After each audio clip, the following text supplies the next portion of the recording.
Zelo vesela sem, da smo skupaj opravili to pot.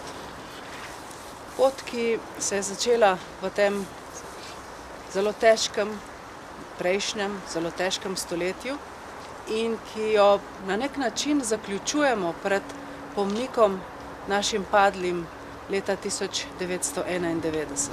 Pot, ki se je za Slovenijo začela ob koncu Prve svetovne vojne in je pomenila postavljanje obrisov te naše slovenske države in slovenskega naroda in se je zaključila z osamosvojitveno vojno leta 1991 z nastankom svobodne, samostojne države Slovenije.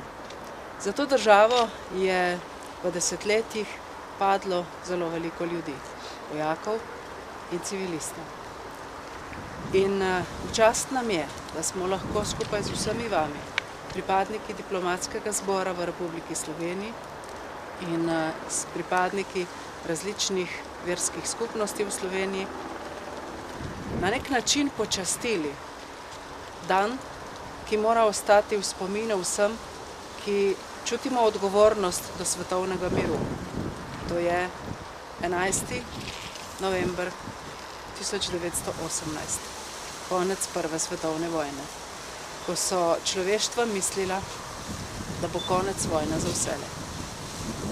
In je nikoli ni bilo konec. Tudi danes so še vojne, marsikje. In mi, ljudje, politiki, svoje odgovornosti še nismo končali do konca.